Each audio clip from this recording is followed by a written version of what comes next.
And all right, we're live. Well, greetings and salutations, everybody. Welcome to our special coverage of CinemaCon. First big panel kicked off tonight with Sony. Sony got things started off. I'm, of course, John Campea. I got Ray Ora here. I called it Baloney Pictures. And Dr. Ora Campea is here. Cody Miller is, of course, here. And Robert Meyer Burnett is here. Hello. Whose voice is pretty much gone at this point. But I'll make it work. Yeah, so we're going to be talking about Sony Pictures. Got things going tonight. Now, we all knew when we looked at the lineup that this was going to be a thin year for them. But Ann and I were talking about this afterwards. Like, normally at CinemaCon, very rarely will they talk about films coming outside of the next year. Yeah. And they talked about a number of films that are ways, including films that are coming out in 2028. Mm-hmm. We'll talk about that in a bit. But then we kind of realized it's because they didn't have much to talk about this year of stuff that they have coming. Yeah. But they do have a few interesting things. Now, before we get into the movies that they discussed, I wanted to bring this up. You know, a couple of years ago at a Paramount presentation, the CEO of Paramount became one of my heroes because he came out on stage in front of all the movie theater owners and said, "Dear God, stop showing so many trailers before your movies, because by the time the trailers are over, people don't even remember which trailers played." So, which I thought was great. This year, one of the presidents of Sony came out and said to the movie theater owners, you know, we think we're going to have to talk about release windows. We think we're going to have to talk about, because he pulled up this study. He said 1 in 3 Americans think that a new movie in a theater will be available on home streaming within the month. And he said, that is affecting our opening weekends. That's affecting our box office. And all I could think was, oh my God, if only somebody had been saying that for the last 4 years. Because particularly Rob and I have been talking about this for years as the movie industry continued to sabotage itself. Oh, let's just shorten the window. It's not 90 days. Let's have it 14 days. And it's like, this is going to hurt the box office. And finally, one of the studio heads came out and said, yeah, it turns out this is hurting our box office. We're going to have to stretch out our windows again. Like, I don't know. I don't know about you, Rob, but I felt a tinge of I loved it. Of I vindication. loved it. I mean, look at movies like Top Gun Maverick. Look at Mufasa. Yeah. Mufasa was something that just happened. It was in theaters for weeks and weeks. It made $750,000 million. $1 million, yeah. Not thousand. It made $750,000. But they have to back that up with marketing dollars. They have to, They have to figure out how to more effectively market their movies. Because movies like Companion died on the vine, and it didn't deserve to. Yeah, well, I mean, to your original point, not a lot of marketing dollars behind it. It's hard to put a lot of marketing behind really small budget films. I know. I guess because you don't need to make as much for it to be profitable and successful. But like Companion, Jack Quaid's other film, Novocaine, which was #1 at the box office at just $8 million. But still, it was gratifying to see a studio guy come out and say, yeah, maybe we shit the bed with trying to rush how fast movies go to home screening. Yeah, we might have messed up with that. It was kind of nice to hear that. So they started it. Yeah, they did. They did. I mean, Universal was the studio that really started, but Sony was part of the problem too. Oh, I was about to say the same thing. I thought they just contradicted themselves from last CinemaCon. Am I going crazy here? No, at CinemaCon, they're always like promising movie theaters, oh, we're on your side. So then they would never come out to talk at CinemaCon about, we should shorten our theatrical windows. But again, whether they do anything about it, I don't know. But it was nice to hear them actually acknowledge it and admit that that's kind of a problem. For some reason, to me, the Mr. Rothman, I guess the head of Sony, the head CEO, he's always had this sort of dry sort of humor. Like every time we see him, it's like that. Boring. But no. But he's very boring. It didn't feel genuine this year. Whatever he was saying, he was more into it previous years. I feel like he wasn't really into what he was saying. It just came off that way. Like he had to say these things because even if you have dry humor, it's the body movement. It's how you're saying. It's where you're looking.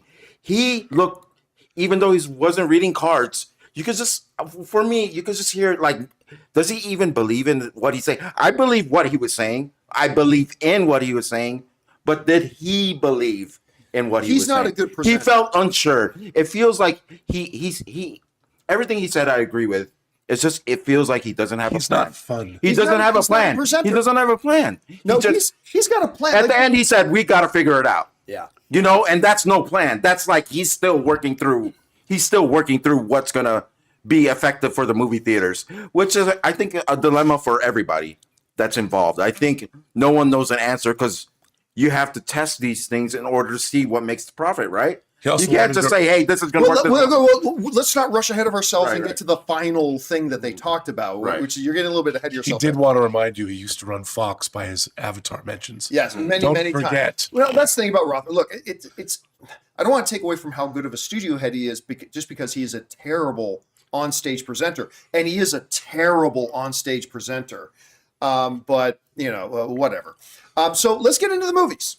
Let's talk about the stuff they talked about. Anne was the one who's actually keeping track of everything they brought up and discussed and the order in which they did it. So what did they talk about first? Well, do we even mention the Paul Rudd and Jack Black opening? Oh, yeah. So that's a great thing. That was fun. Yeah, so the whole thing kicked off with, they weren't there in person because they're on set shooting Anaconda right now, but they've got is it a remake of Anaconda? A reboot? A new vision of Anaconda? So Jack Black and Paul Rudd came on screen to say hi to CinemaCon, that they're filming Anaconda. That was cute. I mean, that was cute. I'm not going to pretend like I'm interested in Anaconda. Like, I don't know. Like, did it move the needle? I am genuinely more interested in it now. Yeah. So, yeah, I guess. Yeah. In a weird way, that little thing made me more excited for Minecraft. Don't hold too close. Made me more excited for Minecraft. Don't hold it too close to your mouth. There you go. Made me more excited for Minecraft. We just need another mic. I'll just hold it over. Yeah.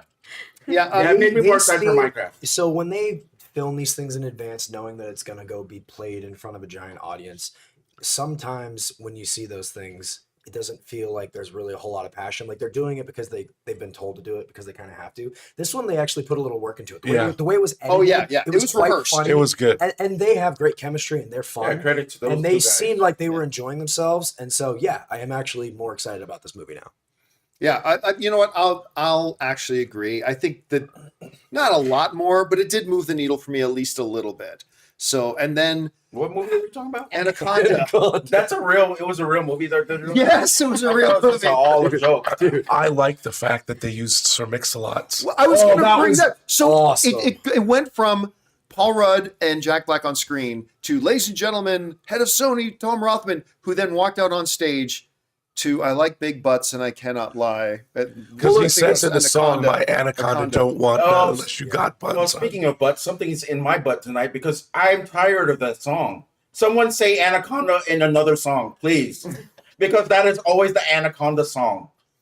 Sorry. Lamborghini. You think there needs to be a rich library of Anaconda songs, do you? There has to be one other song where someone says Anaconda. That's all I'm saying. Well, Not there you as go. iconic That's the as- go-to Anaconda. Music business, get on it. Okay. So that was so they had nothing to show us from Anaconda or anything like that. So it was just a little hello from Jack Black and Paul Rudd. All right, what was the next thing up? Okay, so then Danny Boyle came out to talk about 28 20 years, years later, later. and all of the movies that come after that, and possibly a third film that has not been funded yet. So okay, but it goes beyond that because there was also Nia DaCosta came out. They announced. So let's start with Danny Boyle talking about 28 years later, and he talked a little bit about the process they've gone through to get to this point and everything, and the cast that he's got in it. And he talks about that the plan is to have 3 movies that are standalone but interconnecting through the characters, all that. And they showed us the brand new trailer for it, which looked freaky as hell. What did you think I about loved the trailer? I loved it. I mean, it's freakier than the first trailer in Yeah. a different way. I just wish he could speak longer. Well, He's he- flying Yeah, it over was from very England. tight. It was very tight. He's also, in my opinion, of all the speakers we saw, he was like the most passionate and Yeah. most fun. Like he was probably the best presenter out of anyone that was on that stage. Other Yeah. than maybe the Spider-Man director, he was pretty He hard was to totally talk. comfortable up there. Yeah, very comfortable. The way he's so we speaking. were we should tell the audience we were sitting towards the back on our level, which actually worked out well because we were in direct eye line with the stage and with the screen. But I kept looking over at the teleprompter to see who was reading directly off. I wasn't just looking at you to No, see if no, you were no. sleeping. I was gonna say something about that. I love that you did that because my very first year at CinemaCon, that's all I did every presentation. Was watching Just the to make teleprompter. sure. I did that the whole. So I look forward to seeing you looking at that this whole time, like the whole week, because you'll be doing it. It's just something I did too my first time when I was here. Yeah. So it was really funny when I saw you doing it because I'm like, that reminds me of me like 7 years ago or whatever. Well, you can just tell, and you could see like when there were pauses, the guys that were going off script that were actually really passionate and interesting, and you could feel it. And those were the better speakers. Anyway, So they showed the new trailer. It was they still had a little bit of that same sound clip from the first trailer. There is no discharge from the war and all that kind of stuff. But it looked, the trailer was great. The visuals looked creepy as hell and all that kind of stuff. And talking about 3 films, they're already shooting the second film. Like it's already being shot. Or did he say it was already finished? I think it's finished shooting. That's right. It was finished. They're shooting, editing, and it's going to come out like 6 months after the first film comes out. Yeah, so isn't that about 6 months after? Yeah, so it's going to come out closely after that. What I didn't know that Danny Boyle picked Nia DaCosta to direct the second one. What's it called? The 28 years later, The Bone Temple? The Bone Temple. The Bone Temple. So Nia DaCosta, who directed The Marvels, which I still don't think is as bad as other people make it out to be, but... and the Candyman reboot. Yeah, that's right. Apparently Danny Boyle liked to work because he picked her to direct this one. And she started listing off some of the cast in the second one, including the greatest actor in the world who does not have an Academy Award, Ralph Fiennes.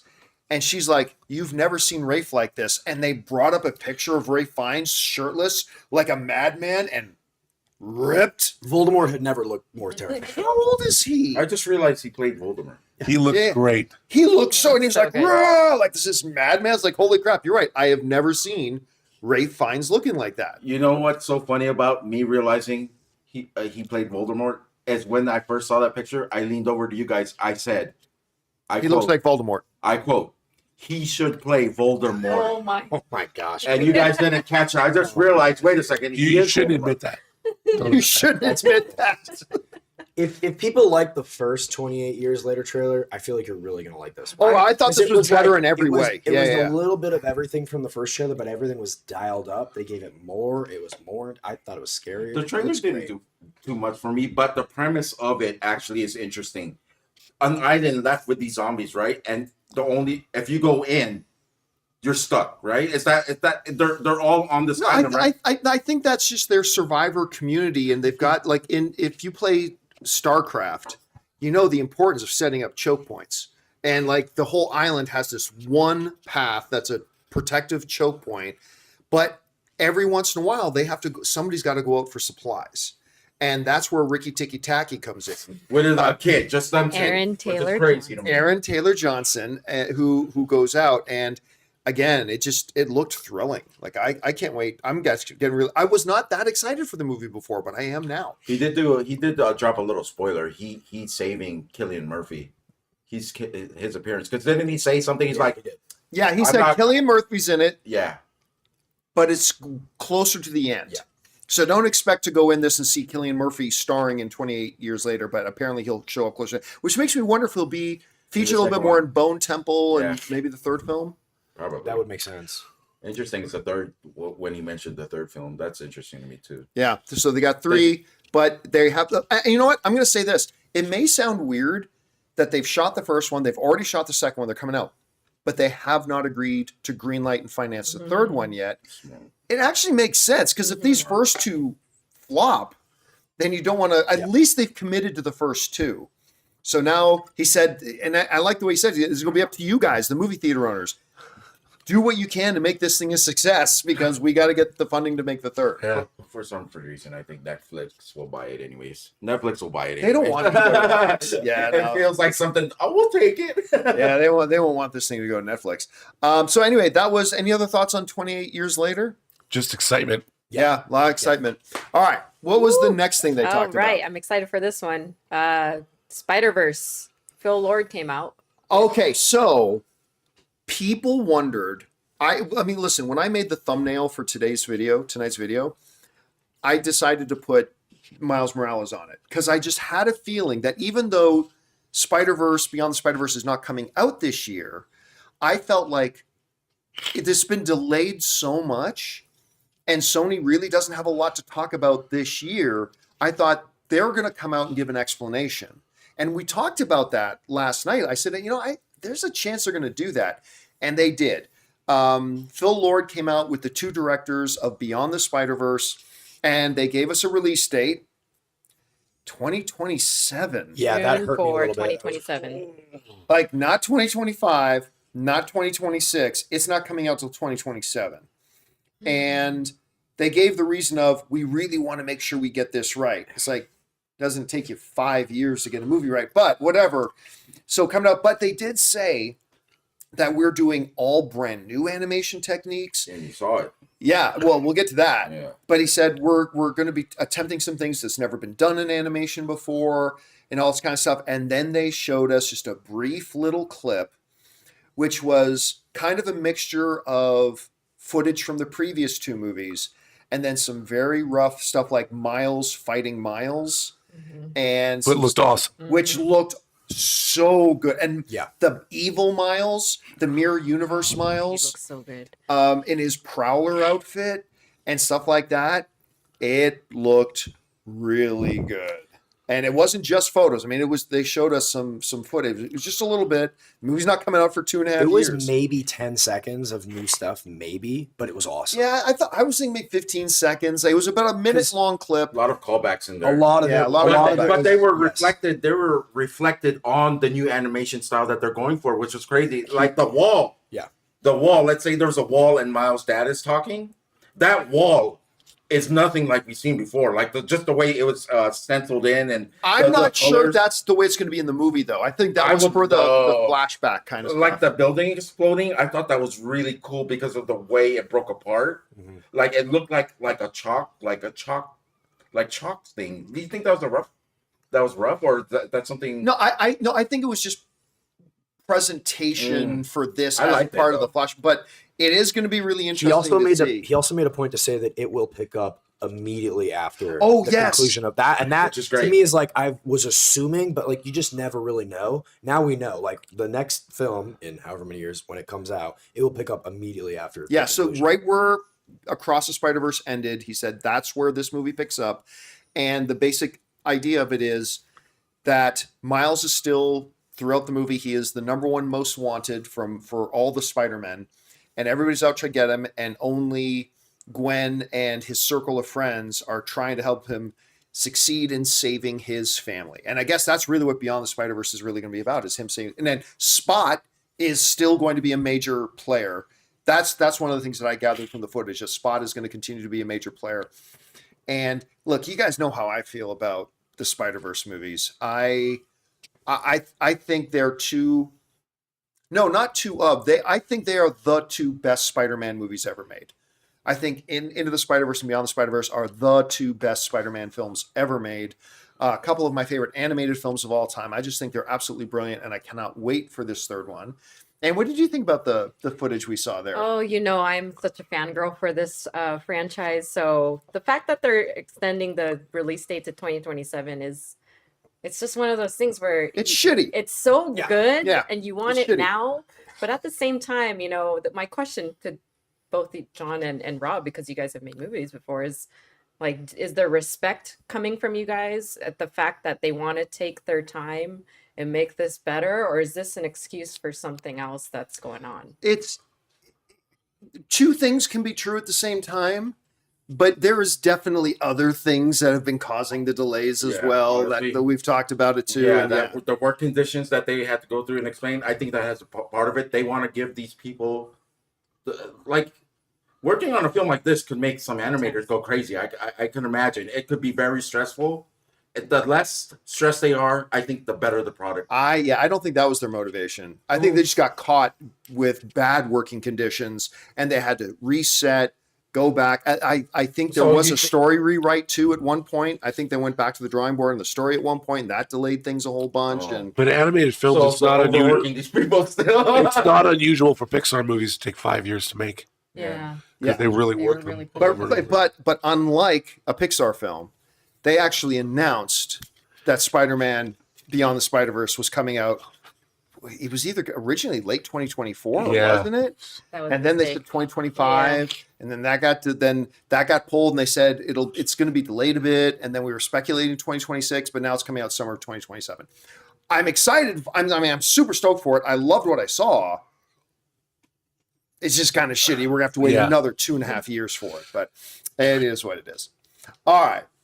What was the next thing they talked about? So we had Darren Aronofsky come out to talk about Caught Stealing.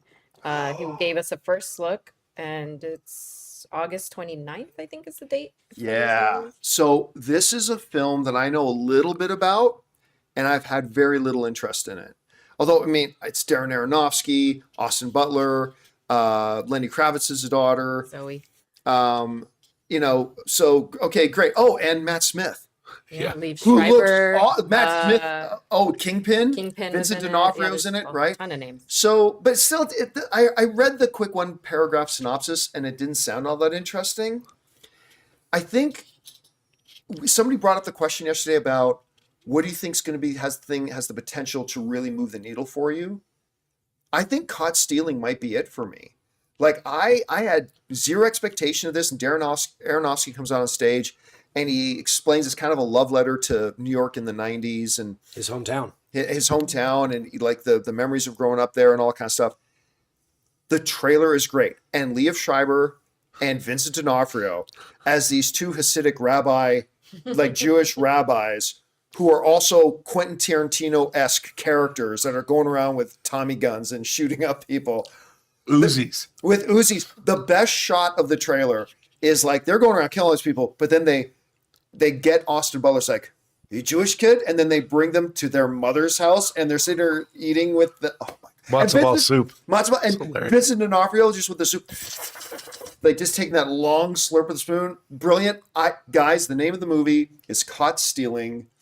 And it looks amazing. As soon as I saw Matt Smith dressed up as a 90s punk rocker with oh my God, I thought that looked awesome. What do you think about it? And Aronofsky even said before they showed us any footage, he was like, I just wanted to make a movie that was fun. And I don't know about you all, I love all of his movies. They're not exactly fun. No. But this fun doesn't describe all of his films. Fun. Yeah. It looks like Tarantino meets Guy Ritchie meets Train Spotting. That's actually so Tarantino meets Guy Ritchie. That's exactly what it looks like. Yeah. Yep. Yeah, you nailed it. I'm not gonna lie, all the actors are great in here. It doesn't seem like it's for me.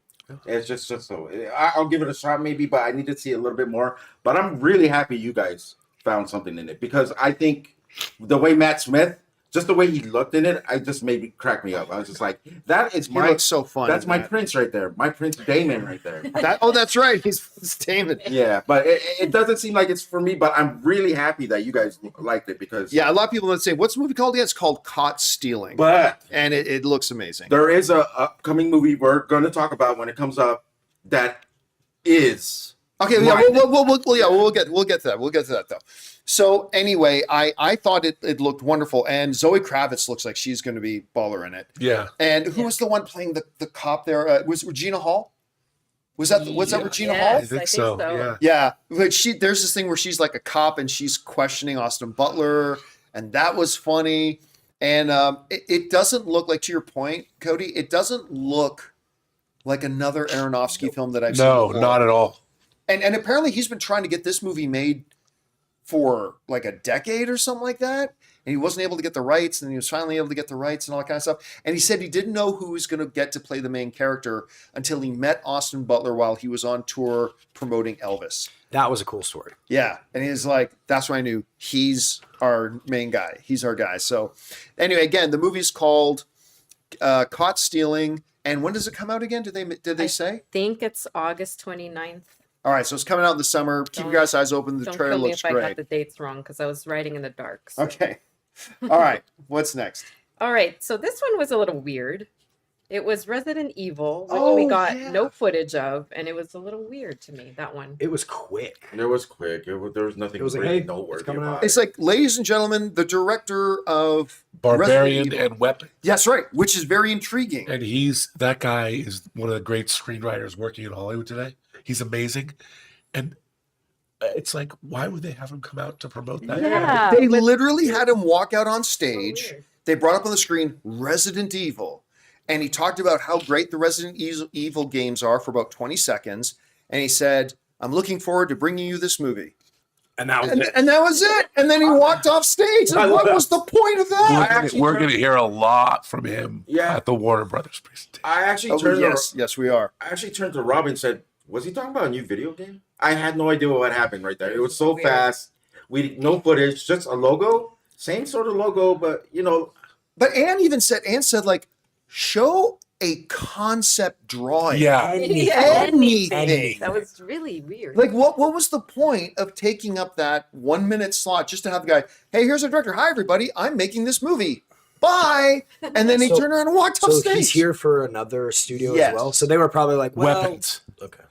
I cannot wait to see any of Weapons. I cannot wait. Yeah, that's going to be great, but that's coming up on another night. So, yeah, that's Resident Evil. I don't even think he said when it comes out. I wrote down, and again, sorry about these dates if they're wrong. September 18. But was that for this year? No, it was a different year. I Oh, didn't- for I didn't another catch year. the Okay, yeah. Yeah. Okay, what was the next movie they talked I about? hope if it was for this year, we'd be in trouble. That they didn't show any. Like, not a thing. Next one was A Big, Bold, Beautiful Journey by This is it. Kogonada, starring Margot Robbie, Colin Farrell, and I think the date is September 19th. Right. So, what's the full title again? A Big, Bold, Beautiful Journey. Big, Bold, Beautiful Journey, which is an absolutely idiotic title.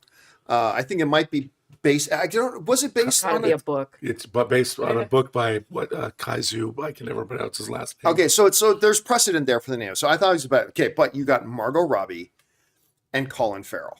Margot Robbie coming off of the biggest success of her career, and Colin Farrell arguably coming off the biggest success of his career. Yeah.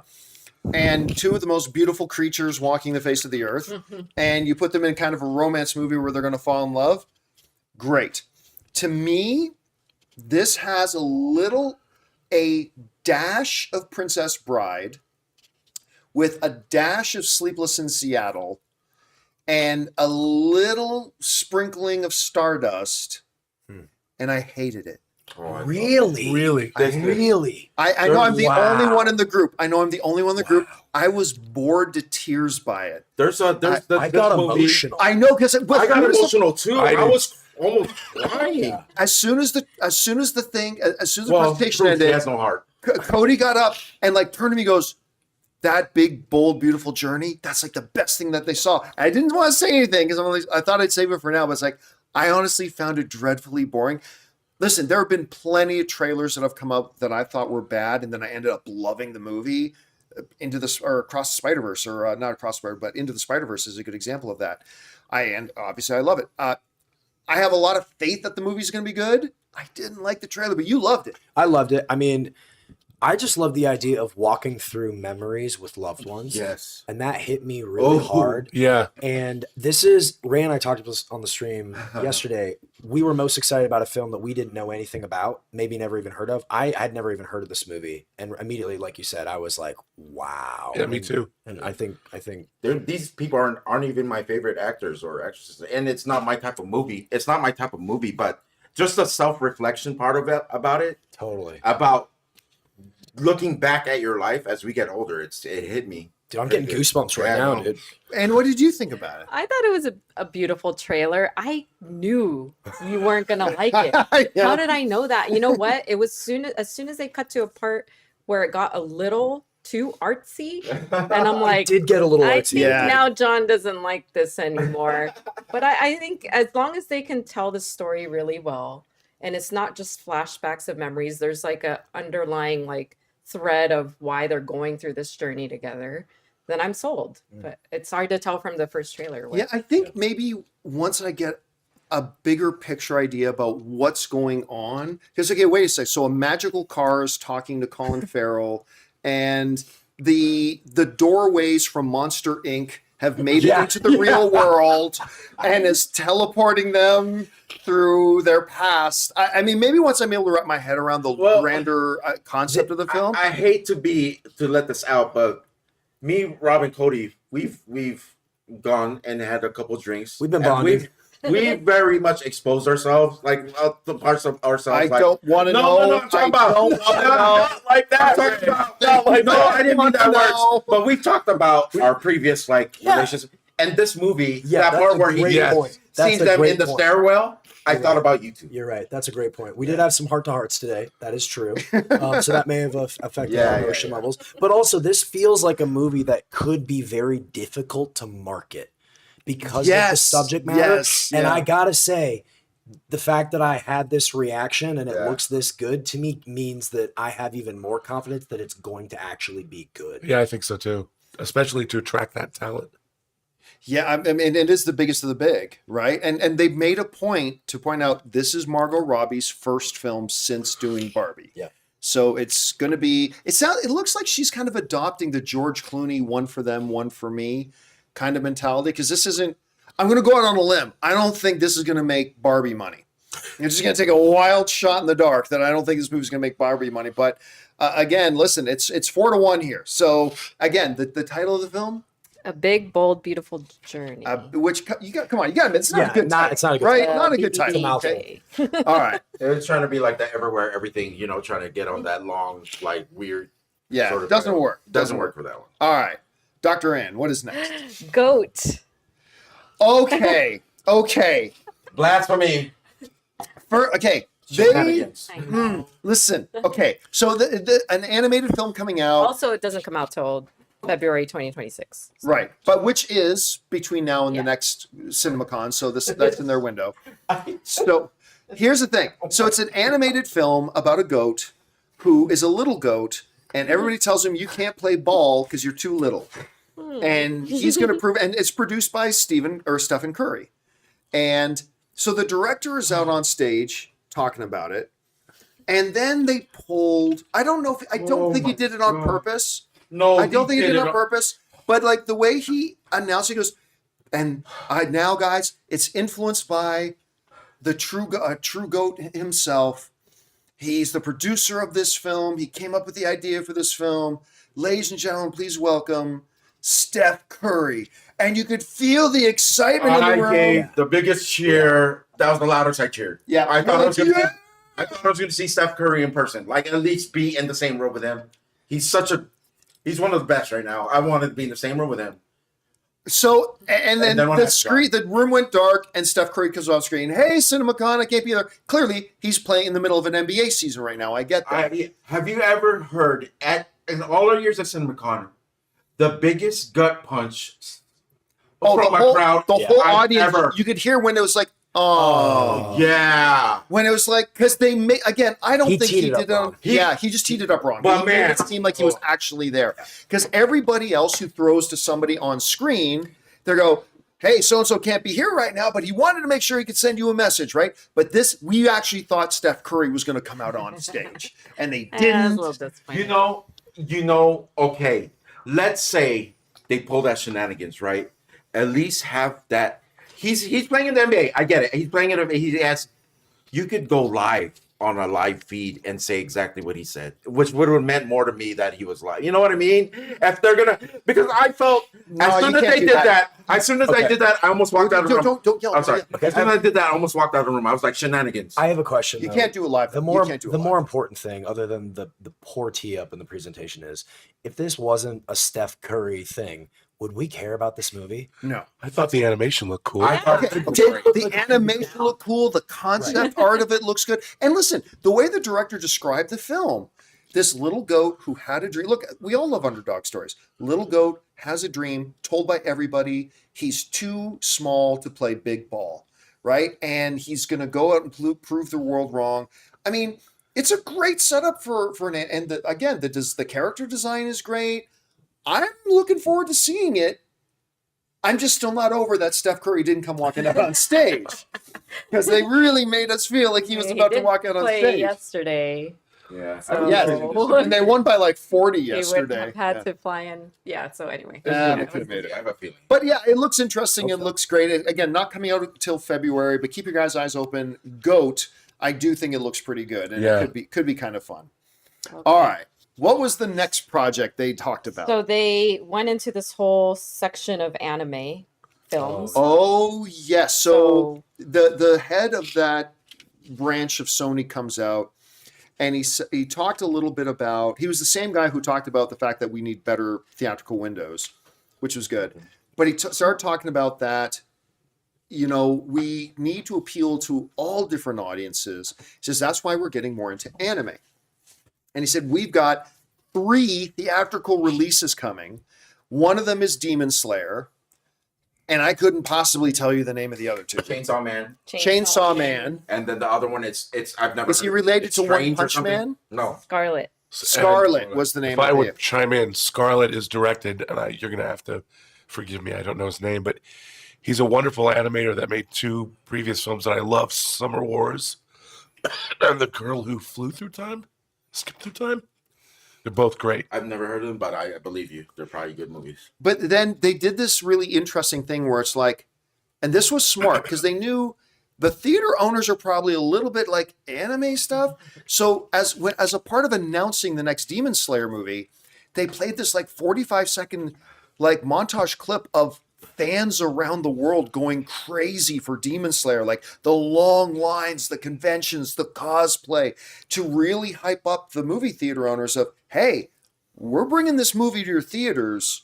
Start getting ready. They even flashed up how much money some of the previous big anime hits have made, which was impressive. And that probably really helped for people that just are not interested in anime. It's like there is a big market for that. And I'm one of them. I'm not. I mean, obviously, I love a lot of the classic stuff. I'm not into the modern stuff. I don't even. I tried to get into One Piece, but I actually really preferred the Netflix live action one over the animated one. That puts me in very, very, very small minority. But I got to tell you, the way they presented it made me go, yep, this is the right move. You got to be bringing this thing because there's an audience out there for it. I agree. And if they hadn't presented it that way, I probably wouldn't feel that way. Demon Slayer feels like it's on the verge of from either staying where it is or getting big. It's like everybody knows someone who watches Demon Slayer. I know. But is it the type of thing that can go mainstream? I think that's what they believe. That's what they because hope. In Hot Topic, if you walk into Hot Topic, if you go to the anime section, it's all Demon Slayer. There is a belief in this film. Let's just hope it works out. And there are 3 movies, Demon Slayer movies. Yeah, alone. so there are also let's 3 not forget Demon that. Slayer movies that they're doing. Someone there is wanting these movies out and distributing them. So for a lot of people, Sony may be ahead of the curve here. And they did mention, they went out of the way to mention that we're doing this in cooperation with Crunchyroll. And let's see what kind of success it can have. All right. What's the next thing? Okay, I think these were just announcements, but Until Dawn and Insidious, those 2 movies. Okay, so they've put out video stuff online with Until Dawn. I cannot believe they didn't show it. Why didn't they didn't drop a new trailer? They didn't even show any images. They just said, oh, so we're doing this Until Dawn. And we're also doing another Insidious movie. And thank you. Not even a graphic. Not a graphic, not a thing. But Until Dawn, they have already started marketing this thing. I couldn't believe that these movie theater owners have this movie coming to their theaters soon, and they didn't do anything for it. And Until Dawn's based on a video game. Yeah, exactly. It makes me worried that they don't believe in this film. That's why I was excited for it, and for them to not show us anything just tells me I'm not going to see it. The trailer is I'm good. telling you right now. I'm telling you. Yeah, it was a cool little teaser they did. This movie must be really bad. Show something. Have some faith. Come on. I said every time we come in, I'm like, Sony, they have John, they have Until Dawn. And he's always, what's that again? I'm like, the video game, that's that, right? I've been pushing for this. But them not having any sort of showing and just they glossed over the thing with so quickly. Insidious. What does that tell someone who was looking forward to it? I just don't see how a movie theater owner feels more hyped about that movie coming to their screens. The franchise has done well. Yeah. Show me one scene where the death happens, a cool death. You don't even have to show a scene, but something. You grouped it up with another thing that doesn't have footage. It's just an idea still. Yeah. That's so. What are you doing, Baloney Pictures? All right. By the way, as we continue on with the movies, I will take this moment to say this was the most boring presentation I'd ever seen at CinemaCon. Baloney. The best part was the Karate Kid stuff. But we'll get to that. But honestly, other than that, it was such a lazy, drowsy, unexciting presentation that I've ever seen at CinemaCon. Now, that doesn't mean they didn't announce some very cool stuff. They did. But it's just overall as a presentation, like I think every other studio that's coming for the rest of the week is going to put this thing to shame. But anyway, sorry. I just had to throw that out there. I really thought it was a It bad needed presentation. Aisha Tyler. Well, I mean, does Host it. she usually, yeah, or that type, because she usually does Warner Brothers, right? Yeah. So, okay, anyway. All right. Next movie was I Know What You Did Oh, Last geez. Summer. Oh, jeez. Yeah, okay. First of all, I love my boy, Freddie Prinze Geller. I love Freddie. You guys know I love Freddie. Was he in this movie? Yes. I didn't even see it. I was just so horrified by Jennifer Love Hewitt turning around and I'm like, whoa. I'm horrified by that. Because she's the killer now, obviously. No, By the way, she's she not. No? Oh, okay. I thought she was the killer. I mean, No, she's not the killer. Anyway. Nice eye makeup there. So, Freddie Prinze and Jennifer Love Hewitt return for the new iteration of I Know What You Did Last Summer. Look, I've always thought doing this movie was a dumb idea. I will give it this. oh God. It looks like it could be some brainless fun. And you know what? I think it's going to get an audience. It's not going to be a $400 million movie, No, but but it's going to get an audience. It looks like they made it for like $5 million. yeah. And it's going to make 20. So, you know what? Look, first of all, the scene that they showed was like a direct ripoff of the first Scream, right? Didn't it just feel like a remake of the first scene of Scream with Drew Barrymore? With the spear gun. But with the spear gun, right? I mean, whatever. It is what it is. It's gonna have its audience. It's gonna have its audience, and it didn't look as bad as I thought it would. It almost reminds me of the Until Dawn footage that we saw. Of nothing. Didn't show anything. That's probably the biggest surprise. It's almost out. You know what? I'll go ahead and say it tipped the needle in my favor of wanting to go see it, just because my wife loves horror movies. And, Until Dawn or usually, no. Okay. I know. We said last Because summer. usually, if you had just told me I didn't know this one was even coming, and now that I saw the trailer, I'd be like, if Allie was like, "We're gonna go to this," I'd be like, "Okay." Again, And that is not nothing, because that's money that they're gonna get. I now. will admit it moved the needle a little for me. Yeah. I'm not sitting here saying I'm excited for this film now. I'm not. I'll go see it just for Freddie. I'll go see it for Freddie. What's the title of it again? I Know What You Did Last Summer. So they went back to the previous To title. the original original. title. Yes. Oh, okay, thank God, because I thought it was something else. I Know What You Did Last I think Summer. I know what you again. I'm still thinking about I Know What You Did They Last need to Summer, hit another 25 years ago. I think Summer's taking up. Summer's taking up. All right. What was the next one? Okay. I don't know if we got footage on this. Clara and the Sun? I don't. Taika Even, Waititi and oh, Jennifer you no. It wasn't. They didn't even talk about it. They just said we've got this coming from Taika Waititi, Oh. and then they just moved on. So we don't even have to. Discuss Clara that. and the Sun was the kaiju, not kaiju, but the I was gonna say the book kaiju? title. The book title. He's a famous author. I want to say he wrote "Never Let Me Go." But they didn't Ishigeru. really. In reality, they never even talked about it. It was just they mentioned, quick mention, then they moved on. Didn't they say this was one of the ones that was up for bidding war or something like that? Or what? No, it's Sony's got it. Okay, It's not a okay. forbidding war. They've Or got like it. they took it. This is one of the things that they were excited about. Yeah, getting. I can't imagine it being the source of a bidding war. Okay. Like I don't Well, they're imagine. excited of getting the Yeah. thing from the book. Yeah. All right, This what's might also just be another note. Grand Gear? I think it was just a mention. Did I just oh space out? yeah. So it Where were you? again, it was just a mention, and it was one of that weird moment during the presentation where this guy's on stage. He's got his name and his title. And And it as they're was bringing up the overlapping. names of the new movies they're talking about, they The graphic forgot was to take broken. down his name and Oh, title. that's graphic right. And the graphics were Right. overlapping The with each graphics other. were It's like broken. you had one I job, know. and it's like so you couldn't even read what it was saying because it was just like jumbled over top of each You know other. what that reminded me of? When we were there at the screening of the House of the Dragon, and they had before they played it, they had those little screenshots of like Oh, yeah. that PowerPoint, Where the, and like Yeah, so it just reminded me of the little the graphic spacing was flaws off. Yeah. They didn't spell everything Okay, right. but again, they didn't really talk about it. They just kind Okay. of mentioned Okay, it. so now I think all these are mentioned. So the breadwinner with Nate Yep. Gates. Yeah, that's your favorite comedian right now. Yeah, little Seinfeldy. Where was I? Did I? Dude, It was I very mean, quick. It was very, very quick. It Okay. was like it all took place in I about do. 30 I also remember seconds. seeing a little bit of this. Oh yeah. Yeah, there were literally people sitting around pointing at you and going, "He's sleeping." It's like, yeah, he's sleeping. Anyway, okay. Jumanji 3. Oh yeah, so they did mention. Who did they say was directing Jumanji 3 again? I don't think did they. They say did. it? They I said who didn't the write it director down. was, Alright. and it was somebody I recognized. We got this person directing Jumanji 3.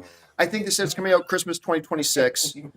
So that's good. Okay. All right, let's Starship Troopers adaptation. Oh yeah, so they did go ahead and because we already talked about this on the John Campea Show Okay. the other day, but I woke up at this point. Neil Blomkamp, they were talking about how excited they are that Neil Blomkamp is going to be doing Starship Troopers, and they doubled down on saying, guys, this is not a remake of the Van Dyne movie. This is a totally different interpretation that's going to be more true to the original book. Now you've read the original book, Yeah. right? Yes, and the original. How would you say it Verhoeven- differs from the Verhoeven movie? One of the things about that original book is power armor is a big part of that. There was none of that in Verhoeven's movie at all. So it's the same basic structure, but it's much more military. It's much more political. It's also not a comedy, is it? No. Yeah, so it's No. so it's going to be different. So, but again, they didn't bring out Neil Blomkamp. They didn't talk much about it. They just doubled down on saying, "Hey, just it's not. Don't think about the movie version that came out before. This is going to be based more true to the book, and it's going to be exciting. It's going to be a lot of action." And so, yeah, they said it was going to be fun. All right, what was up next? Legend of Zelda. The Legend of Zelda. Okay, you know what they did that was really cool? March 26th. They just said, we've got an iconic title coming, and the screen goes dark, and then you just hear that original Nintendo. Do, do, do, do, do, do. Actually, you know what? I think I played that game. I think I played Zelda on Intellivision before it was on. Wow. Was Zelda on Intellivision before it was on Nintendo?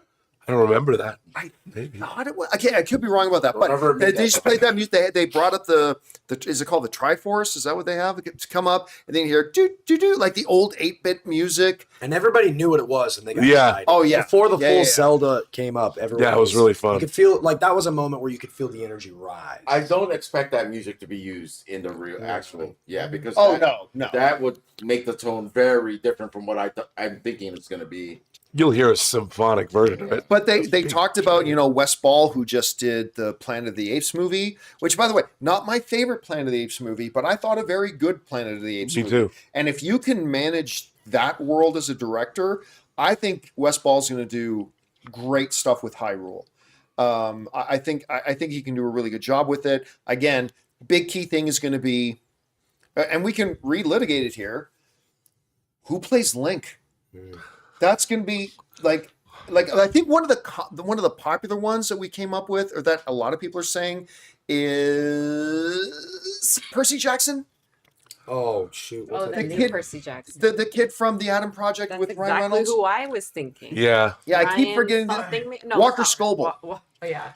Who was it? The fanboy in the live chat was the first person to put it out. Mitch was saying it should be played by Chris Pratt I with the Italian Mario accent. I don't want to bring this up, but I just remind us talking about this just reminded me of something that the first presenter said.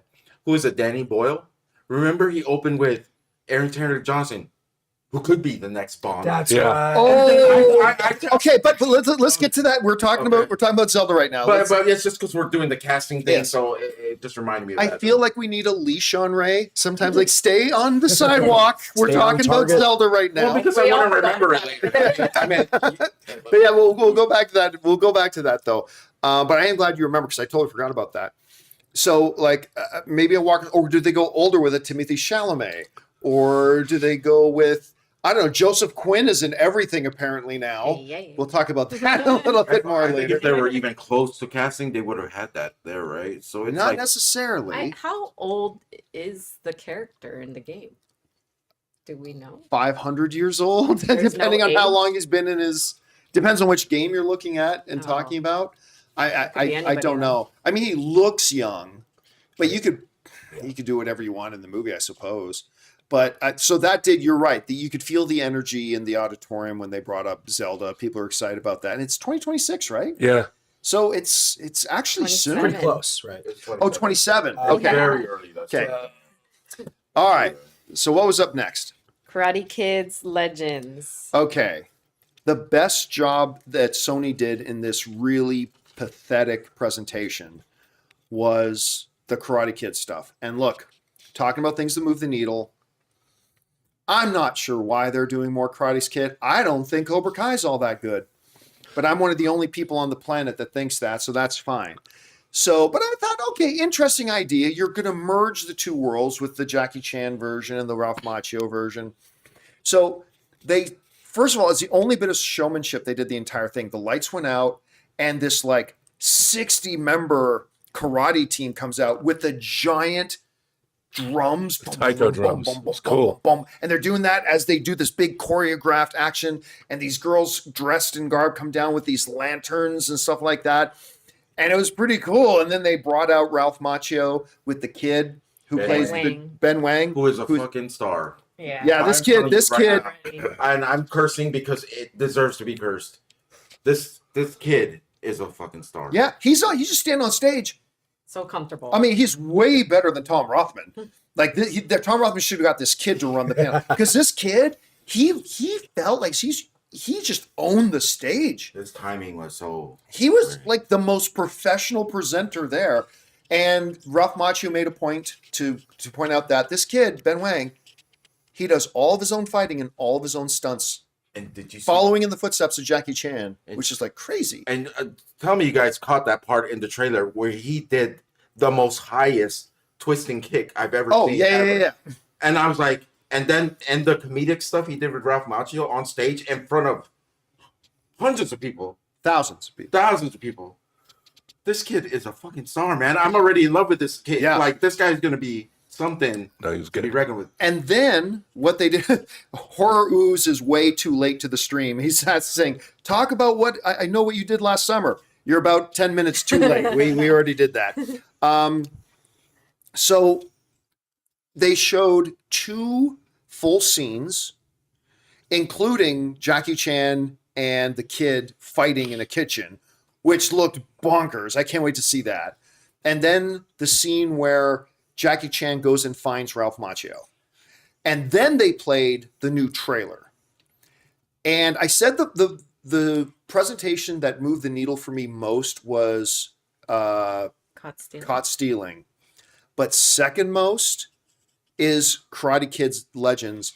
I'm now excited to see this. What do you think about the presentation? I thought it looked really good. The scenes were great. Emotional. It was very emotional. Really good. A little emotional. And the trailer looked good. Yeah. And the fight sequences look great. What was your thoughts on it? I have no history, background, love for this franchise. Yeah, and after seeing both scenes and then the trailer, I was like, I'll go see this. I 'Cause think it looked really good. You were born past maybe the Karate Kid things, or Yeah, I'm a little younger than that. Yeah. Tell me this. Did a little bit of that trailer remind you of the first Creed when he's they're looking at pictures and then he's like, "You're Daniel LaRusso, right? All right." Then it was a little bit of Creed. I guess a little bit. It's like, hey, me and your dad fought. It was like that. I had the same feeling, and it's not a bad thing. It just gave me the good feeling that I want to see this. Now, I'll say this: one of the predominant feelings I got from it was that. Now, the one with Jaden Smith and Jackie Chan, I actually quite enjoyed it. Liked it. I quite enjoyed that movie. I think it's better than the original Karate Kid. But the Cobra Kai, whatever, this felt like a true sequel to Karate Kid. Like the Jackie Chan, Jaden Smith one was good in and of itself, but it didn't feel like a true spiritual successor to Karate Kid. I've never felt like Cobra Kai is a true spiritual successor to Karate Kid, but this feels like a true successor to the first Karate Kid. I had a question because I never picked it up. Is Jaden Smith eliminated from this universe that in this movie, or is I'm sure he probably just moved somewhere else. No. I mean, so that they didn't retcon that.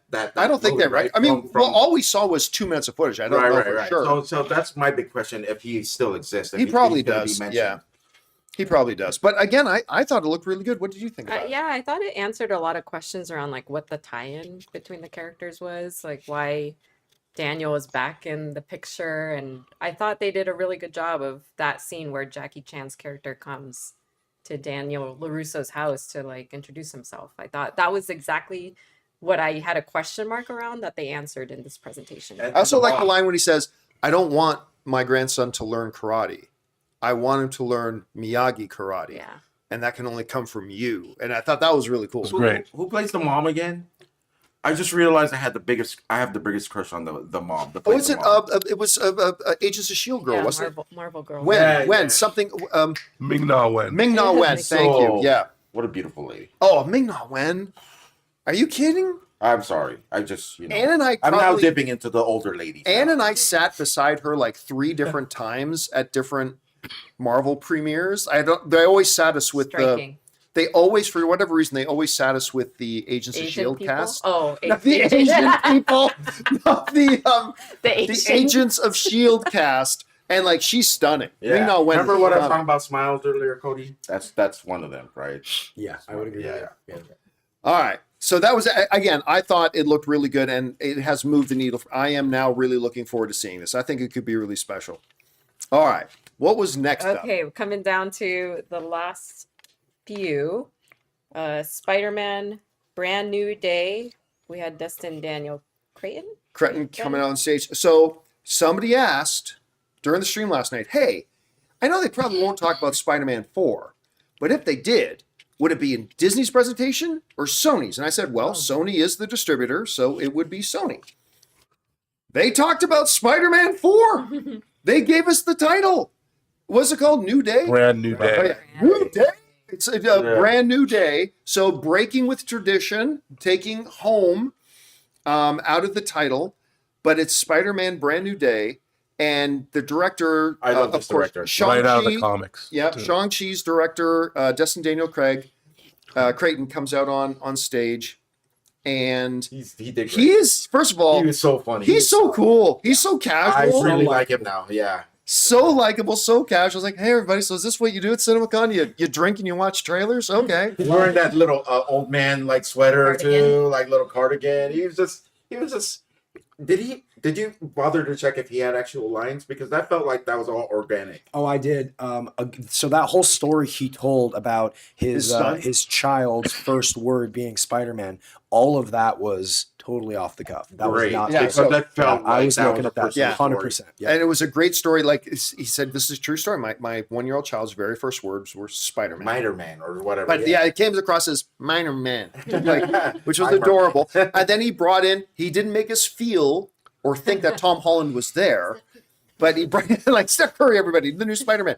But they brought up Tom Holland on screen, who is, of course, out shooting the Odyssey right now. So he was in Greece. And You my know, God, being in Greece. is his face gonna become a rock one day?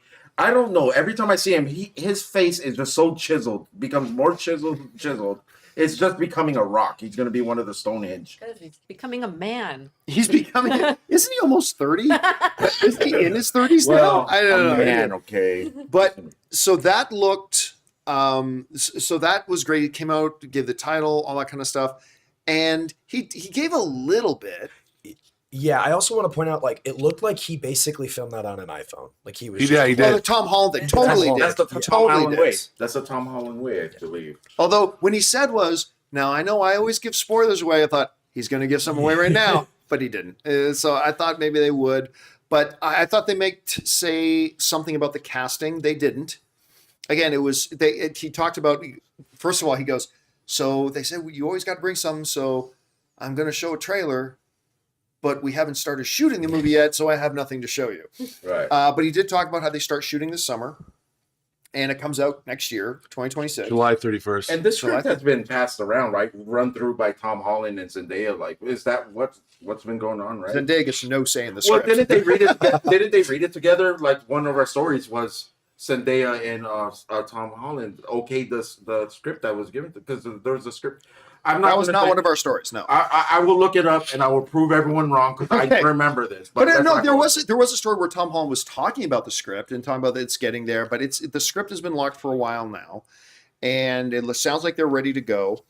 And again, it was really kind of interesting that they decided to bring it up. Again, I think more of a symptom of the fact that Sony didn't have much to talk about this year, so they're reaching into next year. But this portion of the presentation just goes to show the value of having a good presenter, because all they gave us was a title and we loved it. Yeah, because of Destin. That was it. Yeah, exactly. There's a lot of films on this Sony's thing. Which also were not this year. It also might have been highlighted by the fact that a lot of the other presenters were just really dry. Yeah. Oh yes, and just totally dry, except for Danny Boyle. Like Rob and I were talking about this when we were walking out. There wasn't any showmanship. No. Well, and sticking with Spider-Man for a second too. I mean, one of the things I'm gonna try not to read anything into it. No mention of Marvel. They're talking about Spider-Man 4, which is going to be a Marvel production. And Sony is the distributor. It's their film, but no mention of Marvel. That it comes out 2 months after Doomsday.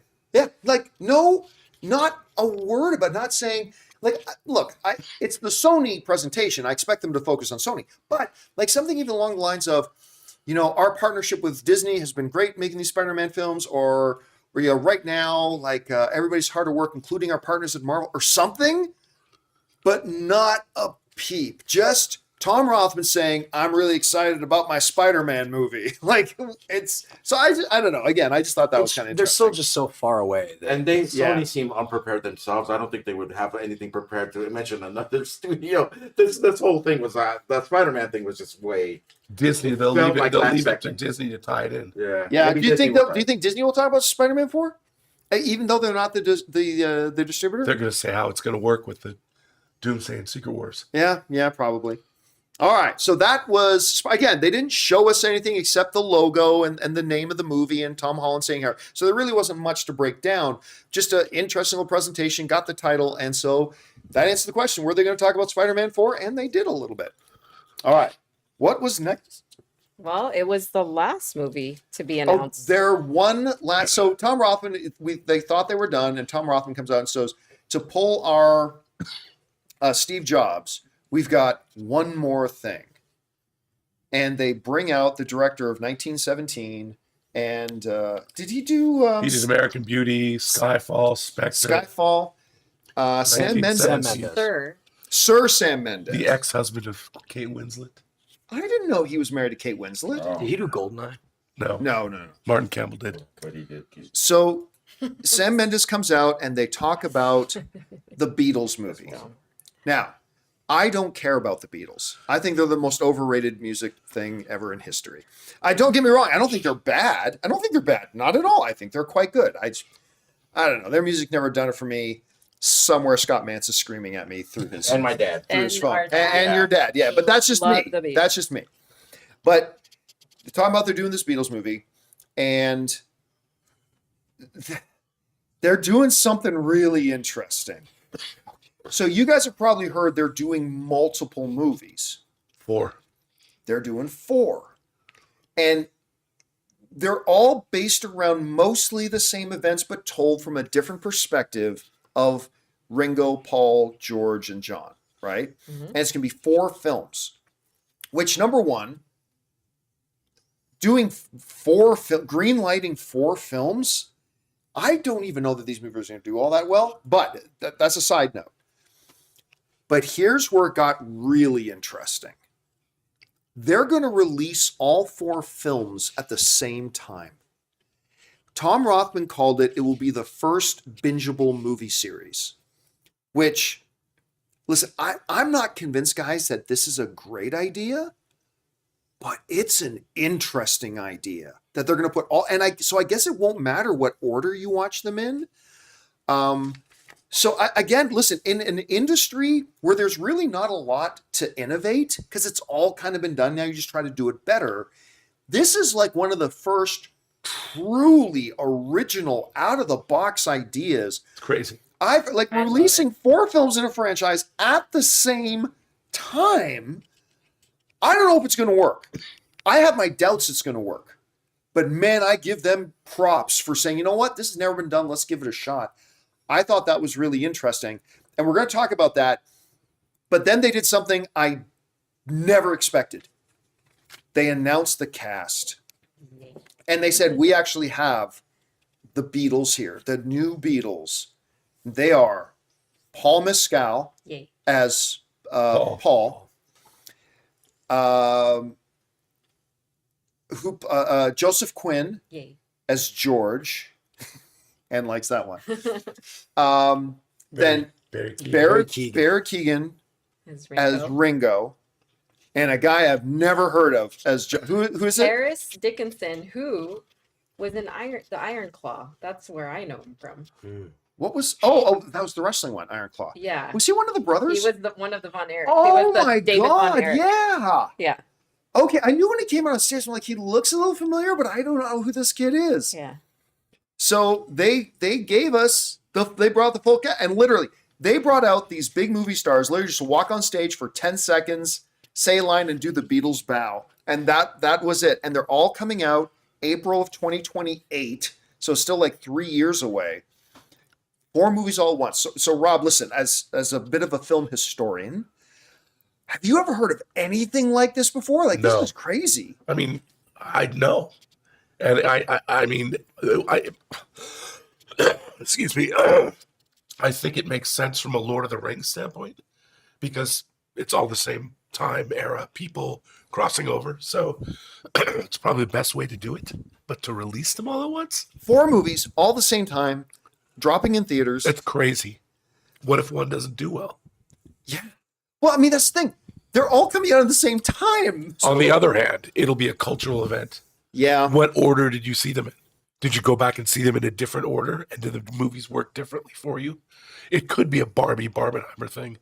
I mean, I think it's a pretty great idea. It's because here's the thing: if one does well, and if it's and this is a huge if it's really good, it's being directed by Sam Mendes.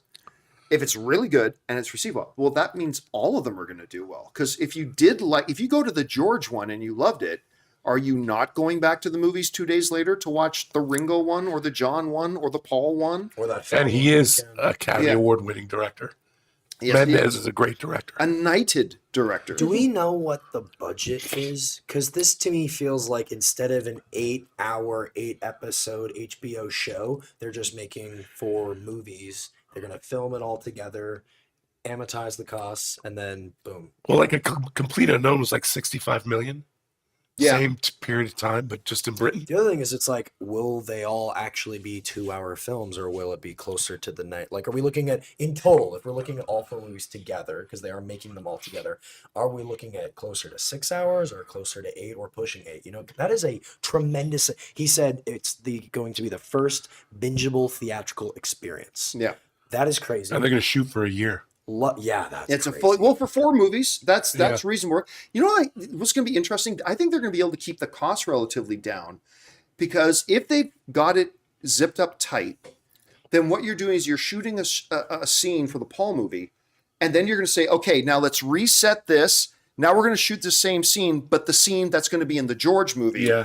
And let's do it with a slightly different perspective, and they're going to be able to probably maximize efficiency doing this. So I don't believe enough of the movie is going to be that type of overlap, though. I think they're going to give you a lot of focus on each of the members, and then moments in time where they overlap. So efficiency-wise, maybe, but I think that's the way you're going to get people, because you have to focus on. Because you're going to individual. Ringo's origin, George's origin, John's origin. That's the most interesting part about what they're doing is I believe their angles and each movie are so different that it warrants separate movies for each of them. Yeah. Which it's interesting I don't know what that angle is. I don't know how they're going to do it, but if it warrants 4 separate movies, it's got to be done right. I have no interest in watching Ringo or George. I want John and Paul, but they want to make a George and Ringo movie. I believe they're going to get me in that seat with the way they're going to be doing these. Right? I agree. Paul and John movies make $800 million. The Ringo movie makes $55 million.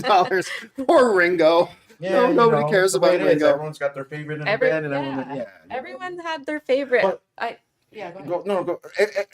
I hope I do appreciate the lesser band members after these movies. I love movies that change my mind about things or change the way, because Ringo could be more important than I ever thought he was. we'll see. I can't wait. I cannot wait. Maybe I'll start with Ringo. Whenever I think about Ringo, all I think is that one scene. Have you ever seen that clip from Family Guy? It's like, it's kind of like the importance of Ringo to the Beatles. And you see the three Beatles standing around, and Ringo comes in, hey guys, I wrote a new song. And then Paul, George, and John like, oh, that's great, Ringo. We're going to put it right up here on the fridge. Look at that. We're going to put it right there on the fridge. It's like, poor Ringo gets all the... oh man, the casting, I'm so happy with the casting. Casting was awesome. Oh my That was God. Yeah, I gotta say, the casting is, again, I was a little bit, who's playing John?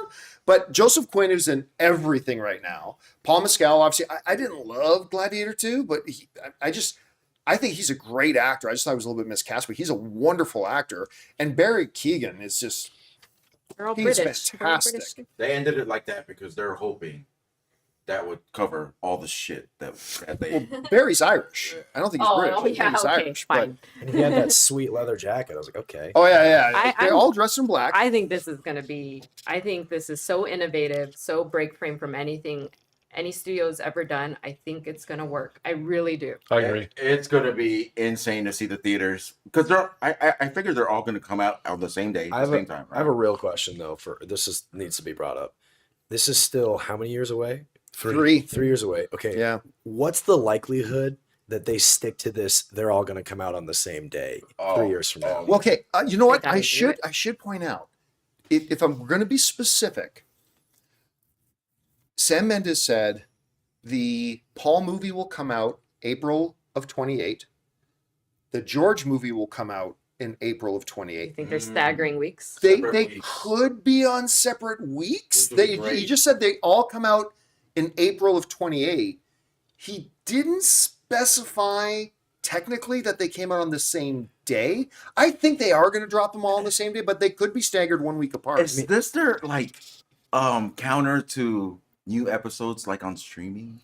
Like come to the theaters every Well, week, that's like what they said. right? Yeah. No, They think it's a it just hit me bingeable right event. now that's what they're doing. It's an expensive thing If to do. it's but- truly going to be a bingeable experience, then opening weekend you would need all 4 movies. Yeah, and I want Yeah. April, May. They want May. people to be able to go in Saturday at the 1 p.m. matinee, then watch the 4 p.m. of the other one, then the 7 p.m. and then the 9:30 p.m. and watch all 4 movies in the same day. And on May 1st, they should drop it all on HBO Max. Well, they did talk about windows. This whole theme was windows, so this theatrical window is probably going to be long Yeah. because there's 4 movies. But Is that the movie theater? Oh, we're getting off but that thing is that the movie theaters acknowledging the streaming? No, I honestly think it's just something new to try. I think it's a really new, novel thing to do. if it works, I've always wanted this with Harry Potter. I was telling Cody Yeah. this. Yeah. When we saw each other, I said, I wish Harry Potter, they would do every perspective of every character in that That's a long franchise. 5,000 episodes. That would be my dream, but this is kind of taking that model of you get the perspective of very might get different that in the characters. series. Yeah, you might get Yeah. that. And see, Rob and I, though, you and I have talked literally for years about how we wish we could see studios try to commit to a series and shoot things at the same time, Yeah. become more efficient. I mean, this is kind of like the ultimate expression. of that, Yeah, right? I'm very curious about this. All right, guys. Wait. Can What? we go back to the Bond thing? Or we Oh, just- okay. You know what? Yeah. Let's do Because that. I Let's want do to. that. I want to go on a bold note and say we are getting who's playing Bond. No. So I just have that feeling. Okay, but you know what? I said myself, Yeah. because Amazon MGM is doing their first presentation ever. That's the first time ever Amazon's at CinemaCon. And I was joking around, I was like, they're going to announce the new Bond. I don't really think they'll do that until they have their director. But, and why would Sony be teasing? But the promotion? why would Danny Boyle even be? Because Danny Boyle was going to direct Bond. okay. Yeah, that's right. Danny Boyle was. So, but he said he was talking about 28 years later and the fact that Aaron Taylor Johnson, Ricky Tikki is in. He goes, let's face it, probably our next James Bond. And then he mentioned a female too, though. What's her name? Jodie Comer. Jodie Yeah. Comer, who he said could also be the next Bond.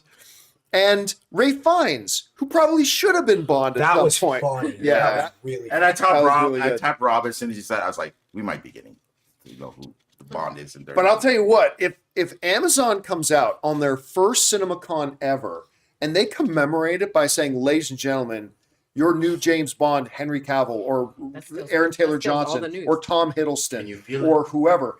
That would coming, win baby. CinemaCon. That's how you win. That would win coming, baby. CinemaCon. I'm here. I'm here.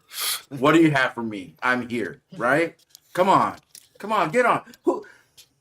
All right. If you're going to be on the boat, they're going to announce Bond or not, are you on the boat? They're not going to announce. They're not going to announce Bond. No. I hope they do. Look, is it possible? It's possible. I hope they do, but I don't think they will. All right. Guys, with that down. I have to go to bed. Oh, yeah. I was about to say, we're going to move on to the live questions, but Rob literally was in Seattle for a week filming a project, and then, Portland, sorry, and then literally got on a plane, came to Vegas, and he's got to go to bed. I'm gonna get warm. What time is it? In our room, Ray. So don't come back. All right. Why don't you pass Ray Rob's And I mic? didn't touch that with anything other than I never switched hands. So, okay. Let's go over now. We're going to finish off the evening by taking questions. Just so you guys know, we already got a lot of super chats from you guys, so I've turned off the super chat, so you won't be able to send in any more questions. But I'm also going to let you know if anybody sent in. I mean, this is the Sony discussion, so if any of you guys sent in questions about other things, we may just gloss over them a little bit more quickly. But let's get over and find the questions that you guys have been asking about. We start off with, who's the first one? It's Isaac. Okay. So Isaac writes, it's official, Coyote versus Acme is saved by Ketchup Entertainment, and it will finally release in theaters next year. Yeah, so we did talk about that a week or two ago, that it looked like Ketchup Entertainment was going to try to get the rights to it. I mean, listen, Warner Brothers tried to get somebody to buy it before, and nobody wanted it, so I'm glad Ketchup did. We'll see if it makes any money. I've heard it's very good, but I still don't think it's going to make any money. But we'll see. Hopefully Ketchup Entertainment can do something with it. All right, Jai CSC writes, how come John is wearing 3D glasses in the CinemaCon John Campea Show logo, Ray? Old school 80s 3D, which is the worst 3D. Has anybody checked if this is Bizarro John? It's just because it's movie related. You don't. I thought it was, you know what? Obviously, I don't, he's joking because I don't like 3D. It's just a movie thing. But it was fun. I think, yeah, it's got the bucket of popcorn in my hand. Also, the nostalgia. It's not canon. That's all I'm saying. It's not canon. Where's your mic? You have the mic? Oh, yeah. It's not totally pointed away from you. It's not canon. All right. So it's a movie. Think of something better to put on his eyes. Come on. It's fine. You might want to just hold it, Ray. I don't think it's gonna work. All right, I'll see if it does. All right. Let's see. That was Jai CSC. Next up, we've got Sven writes, not CinemaCon related, but seriously, how good was Noah Wiley on the newest episode of The Pit? Oh my God. He better get So an good. Emmy nomination. Moved me to tears. He's gonna look. I guarantee you, he's gonna get an Emmy nomination. He's 100%, especially that last. Did you haven't watched it yet, right? Everyone at this table has told me to watch it. So Yeah, watch it. please. So good. And the final 5-minute scene, like Noah Wiley has been amazing this entire season. But the last 5 minutes is some of the best acting I've seen in a television show in a long time. And yes, I do believe he will get an Emmy nomination. He was great in it. All right. That was Sven. Next up, we got Cookie, who writes, do you think Marvel will show Galactus footage 5 to 15 minutes of his arriving on Earth? Yes. You know why? Because they already kind of showed a little bit of Galactus in the little concept stuff with his shadow casting over the city and his eye coming in the window. I mean, if they do that, why wouldn't they do? If they did that early, why wouldn't they do it now? So my guess, this is not I don't have any insider information on this. My guess is yes. What do you think? Will they? seems like a given, honestly. That would probably be like the least that they could do as far as, well, I don't know. It's my first CinemaCon, so I'm not trying to set my expectations too high here. But based on everything that you guys keep telling me, yes, that's I'm going with that. Do you think they're going to show us Galactus? Sure. Ray. Yeah, fine. All right. So let's keep going here. Next up, that was Cookie. Next up, we got David Cushmore, who writes, I'm just going to glance over this guy. Should the Vikings sign Aaron Rodgers? Absolutely not. He's the worst quarterback in the NFL. David also writes, are you going to watch WrestleMania 41? Probably not. At home. Maybe at home. We thought about Highlights. because it's being held in Vegas next week. That's gonna be. So we nuts. thought about do we go to it? But it's like $1,000 for the cheapest ticket. So it's like, So we'll probably take a pass on it. All right. Next up, we got Kite, who writes, "Hey guys, I always look forward to seeing your coverage of CinemaCon. Do you guys expect any footage of Avatar 3? 100%. Yes. 100%. They were showing, CinemaCon was the first place they showed footage for Avatar 2. I have, again, no insider information, zero doubt, though, that we are going to get Avatar 3 footage. It's like a guaranteed $1 billion film, and they're trying to impress on. It might be a guaranteed $2 billion There you go. film. Yeah. And they talked a lot about it last year with no footage. So yeah. And the fire people are going to be so amazing to see. Yeah. So yes, we're definitely all expecting that. Again, we don't know for sure, but we are expecting it, Kite, and I cannot wait to talk about it once they do show it. Thanks for sending that in, Kite. All right, Eric writes, "I'm going to be insanely jealous if you guys got to see footage of 28 years later. Also, do you think they'll have a viewing of Superman at the WB event?" Oh.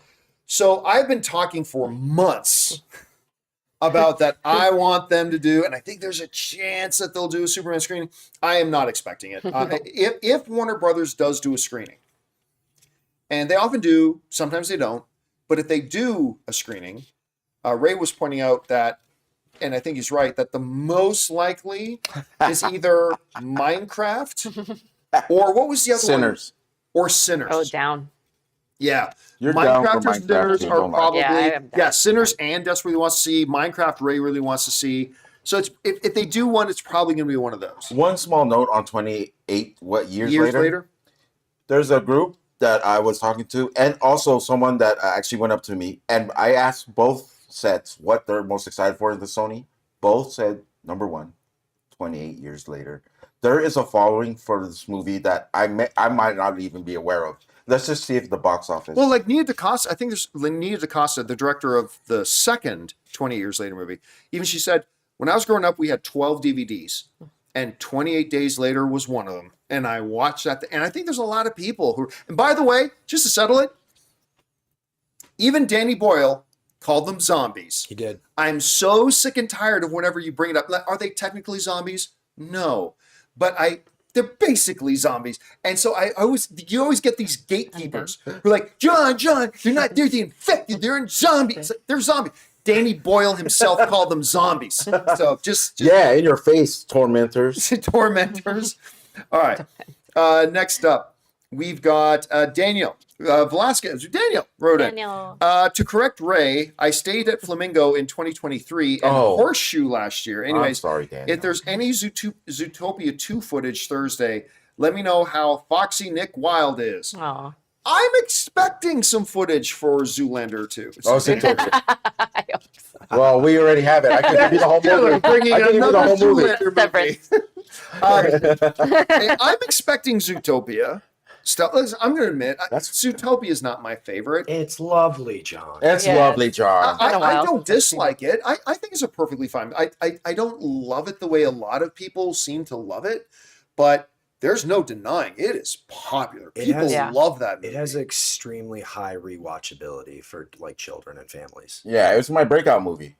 I played the sloth. Oh my gosh. I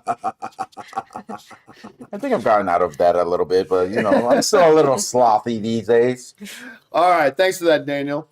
Next up, we've got Casinema, who writes, breaking news. We've already talked about this. Coyote versus Acme sold to Ketchup Entertainment. Also breaking news, Zaslav is furious about it because he wanted to publicly execute the movie, burn the remains, and toss them into the ocean. Here's the thing. I'm going to say the unpopular thing, but always it's very lonely being right. The reality is, as people are going to find out, the reason David Zaslav wanted to divest Warner Brothers of Looney Tunes isn't because Looney Tunes isn't classic and it doesn't make them any money. Yeah. Like, sorry, guy, that's not an opinion. Go pull up the spreadsheets. It's a fact. Looney Tunes doesn't make money. It costs them money. And they just didn't believe that, unfortunately, that Coyote versus Acme was going to make any money. And once it comes out, I mean, I'm sure the controversy surrounding it is going to help it a little bit. But if they just straight up came out and released Coyote versus Acme, it wouldn't have made its money back. It would have lost money. And even with all the added controversy and buzz about it because of the controversy, it's still not going to make a lot of money. I can't wait to see it because everybody I've heard from says it's really good. But anyway, just sort of that thing. All right. Next up, but everybody's a world-class expert in how other people should spend their money. Next up, Adam writes, I've always wanted to know this. Can anybody go to CinemaCon, or do you have to be invited, or just run a chain of cinemas? So just run a chain. Oh, yeah. No problem. Go get a chain of cinemas. I'm selling the chain right now. The main way you come to CinemaCon is if you are a member of what is now called Cinema United. It used to be called NATO, the National Association of Theater Owners. Oh. Now it's called Cinema United. They changed the name of it. And you are a member of that if you're a movie theater chain, or you even just own an independent cinema or anything like that. Now, technically, you don't have to be a movie theater owner or work in the movie theaters to come, but technically you are supposed to work in the industry. So when you're registering, you say, are you a movie theater owner, an employee? Are you a part of a trade organization? Are you part of all that kind of stuff? But one of the listings is media outlet. And so, but the reality is, and I think they're going to crack down on this in the coming years, if you can put up the money, I think you can come. Now, here's the problem. The tickets, they used to be $1,250. They're now $1,500. That's just for the ticket. You still got to get to Vegas. You got to get expensive hotel rooms. You got to eat your food here. So if you wanted to come to CinemaCon, I think you can. But I also suspect they might start cracking down on hey, when you're putting in your order for your pass, you got to verify you're part of one of these categories of things to come. So, but as of right now, I think you can do it. It's just expensive. It's just really expensive. All right. Next up, Christopher Brickner writes, will Disney show Tron Ares material at CinemaCon? Ooh. Yes. When does it come out? I have no idea, but I'm saying yes. Can somebody look that up? If Tron Ares is coming out in the next year, which I think it is, sometime between now and next April, I don't see why they wouldn't. I mean, the movie's finished shooting 4 months ago. 2020, so October 10, 2025. So yeah, it's coming. So I would guess that they would. Do you have They talked about it last year, so. Do you have any interest in this new Tron movie? I loved Tron Legacy. Okay. I thought it was awesome. And so, yeah, I have a lot of interest in this movie. I'm really excited to see it. I really hope they show us stuff. I didn't love Tron Legacy. I didn't hate it. But that score, though. The score was insanely good. So, I don't know. So, we'll see. This now we got Jared Leto. Lena, we saw this. So if they do, and I think they will. I do think they will. Again, I don't have any insider information. I don't know for a fact. But Disney is very show footage happy. So, we'll see how that goes. All right, next up. We got Turbo Man, related to Chainsaw Man. Said, I think I remember... why did I lose? There it is. I think I remember Roka saying it's his partner's birthday tomorrow, too. I have no idea who Roka's partner is, to be honest with you. I was just talking on the phone with him 2 weeks ago. Happy almost birthday to the Lady Outlaw and the Lady Campea. That's right. Sam's birthday on Wednesday. Oh, coming up. Coming up, just a couple of days. Dr. Campea's birthday. Thank you for that, Turbo Man. Sam Fisher writes, brand new day. So the next Spider-Man movie is going to have the same title as one of the worst regarded Spider-Man stories in the last 20 years. Cool. Ooh. There were a lot of people in the lobby immediately after it ended, and they were all talking about how that's one of the most beloved series. One of the most hated ones is the Ben Reilly, is the Clone Saga. Okay. Whenever you talk to a lot of people about what's the worst Spider-Man, they all go the Clone Saga, which is really weird because I actually thought the Clone Saga was actually pretty interesting. That's where we first got Ben Reilly and all that kind of stuff. But again, I always like to point this out because it's always true. No matter what a comic book movie is called, it's never directly a thing from that storyline.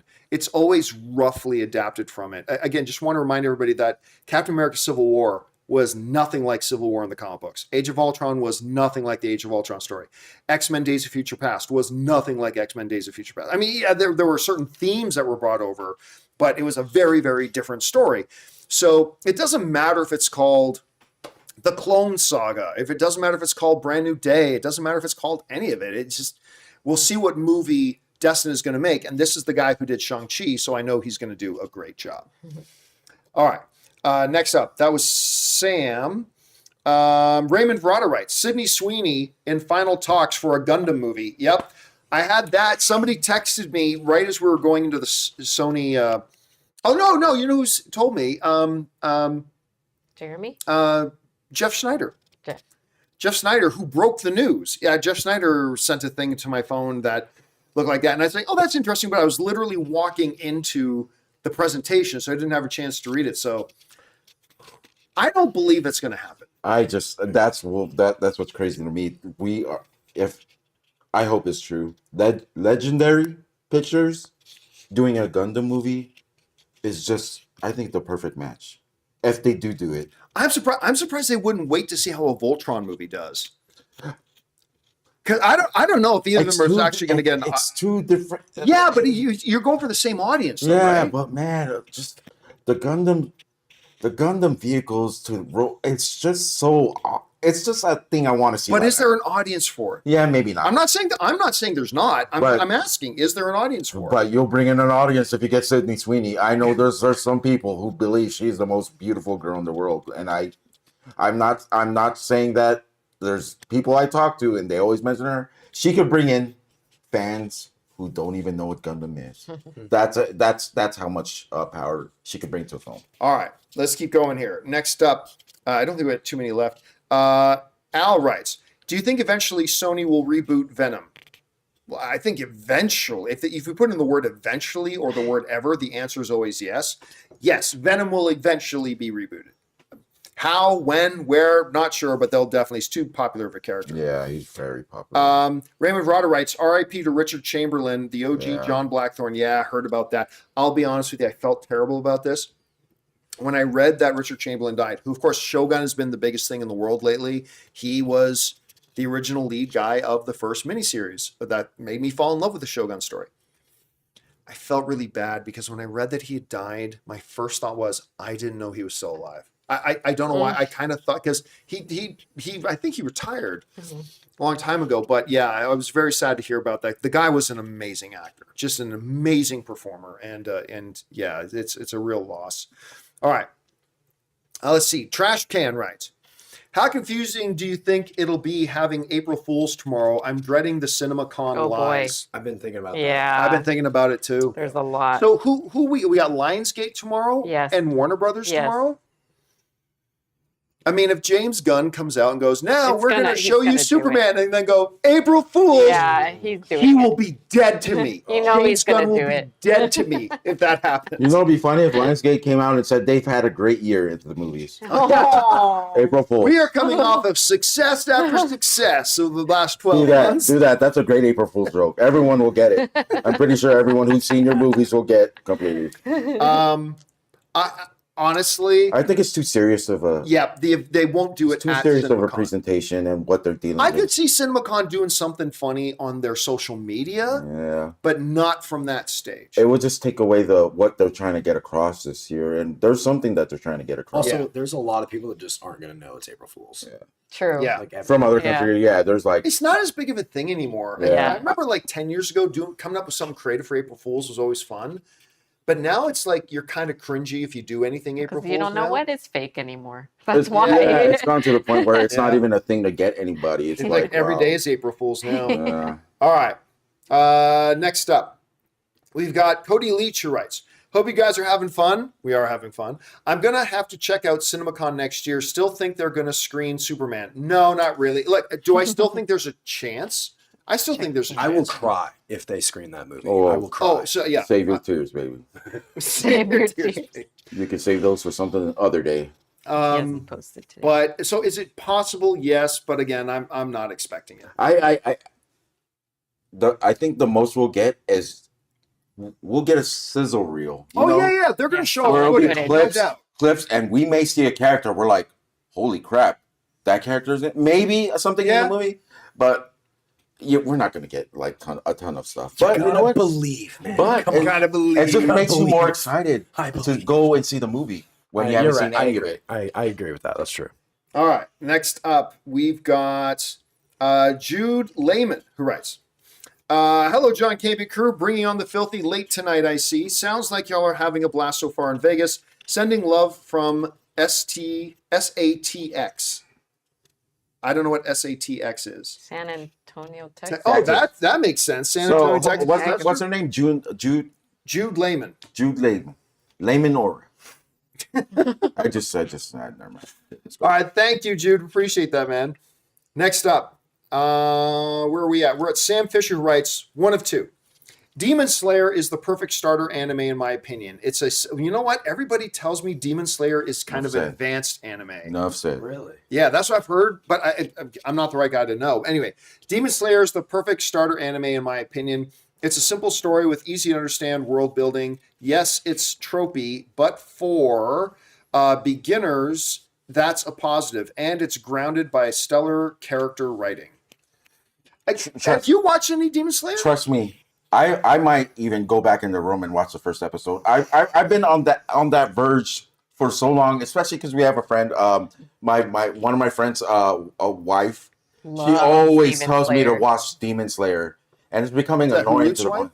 Harut's wife. Yeah, she's so into it, and I trust her because she likes a lot of the good anime. So I'm so close. I might do it. When I do, everyone will know. I will be on the show and I will tell you what I think about it. Next up, we've got Wiley Todd, who writes, he sends in a $5 super chat for Ray's drink fund this week. I think Ray might have already gone through his drink fund this week. I'm not 100% sure, but he might have. All right. Rory Fanslayer writes, Starship Troopers comedy, I'm a 30-second bomb. That has to be I just watched rewatched it like a week ago. I don't know why. Sleeping, I don't know. Ann and I got back late from like a club or something like that, and it was like 2 or 3 in the morning. And instead of going to bed, I just got struck with the weird urge to watch Starship Troopers. And I haven't watched it in years, so I popped it on and watched it. And so I just watched it like a week ago, and I don't remember that line. Wow. I'm a 30-second bomb. I don't remember it. Anyway, it's probably right in there. I just don't remember it. All right. Next up, we've got Brendan McDonald, who writes, TMI, tomorrow's April Fool's. I'm not trusting any news tomorrow. Okay, so what I would say is, number one, I will tell you right now, it is still March 31st where I am. Maybe on the East Coast it's April 1st, but here it's March 31st. And I will make this 100% commitment to you now. We are not going to spread any fake news. We are not, like, if you read something, if we say something on one of our shows tomorrow, or if you read it on my social media, it's not April Fool's. I do not do April Fool's. I used to a bunch of years ago, but we don't do it anymore. So, and I really don't think CinemaCon, from the CinemaCon stage, at the most important event they hold every year, especially when the movie theater business is kind of on the edge right now a little bit, they're not gonna do anything from the stage. So if you hear anything from us tomorrow, yes, a lot of news outlets are going to participate in April Fool's. We will not, just so you know. I will let you guys know. I will spoil my April Fool's joke so you guys know it's April Fool's. I will say tomorrow, Lionsgate stole the show. That's your April Fool's. Lionsgate has put on good presentations. No idea yet. Sorry. They could. Lionsgate has put on good presentations. Do not defend. They have the worst batting average. They are coming after. Tell me they don't have Sony. They do this year. Horrible batting average. Yes, but they put on great presentations at CinemaCon. And I like Lionsgate, but they have had a rough year. There's no denying it. They have had a really rough year. It's going to get rougher tomorrow. All right, next up. You're going to love it. Watch. Dwayne writes, who's going to watch the Ringo movie? I don't know. The hardest of hardcore Beatles fans, and I just don't know that there's that many of them. I will say there's a couple people who have named their dog Ringo. And I believe those will be the only ones that named their children Ringo. They named the dog Ringo. But they will be in the theater with their dogs because they need the money for the Ringo. All right, next up. We got, this is the last one of the night. Sam Fisher writes, you watch them in, probably, he probably means in order. Uh-huh. You watch them in this order: John, Paul, George, and Ringo order. But how do you track this box office? You track the box office like anything else. If somebody buys a ticket to the Ringo movie, they bought a ticket to the Ringo movie. They bought a ticket for the George. Not hard to track the box office for, so that's pretty straightforward. They're just competing with each other. Do you Yes. think the Ringo movie will drop on April 1st since it's April 2028? And there'll be nothing. There's It'll no- be, yeah. it'll be that worst April Fool's joke. Still picking on him. Wait, who was Ringo? There is no again? Ringo Barry movie. Keoghan. Very Keegan. He was never a Beatle. He was never actually a Beatle. The longest April Fool's joke they ever pulled, the Beatles. And all right, guys, that will do it. It is 2 a.m. on the East Coast, 11 p.m. here. Even my voice is starting to go. For this special We're all gonna sound like Rob tomorrow. presentation from CinemaCon of Sony's presentation. Now, tomorrow, we got 2 of these things. We got Lionsgate, that's going to be early in the day. Yeah. The Sorry. worst. And You're gonna love it. then later in the evening, Warner Brothers. Biggest fan. Later, so we got 2 of these streams tomorrow. We hope you guys will join us. Thanks for hanging out with us for tonight for this presentation of the Sony panel that was held here at CinemaCon. I want to thank the half inebriated Ray Ora. Happy April Fool's, baby. It's not there yet. And Dr. Ann Campea Thanks, everyone. and Cody Miller. Excited for tomorrow. And thanks to Rob, who should be sleeping right now because he certainly didn't go to bed last night. What time did he go to bed? Did he even sleep at all last We night? went to bed at like 2. Yeah, Reasonable. but who knows how much sleep he got throughout the whole week that he was Yeah. in Portland. That's the problem. All right, guys. Big thanks to all of you. Thanks a lot for being here. And until tomorrow, my friends, make sure you come back for our Lionsgate. That'll be in the afternoon sometime. And then Warner Brothers, not as late. I think we're probably going to go live around 8 p.m. tomorrow night for Warner Brothers instead of 9:30 that we did tonight. So anyway, guys, we'll talk to you guys later. Until then, my name's John Campea, and we'll see you next time.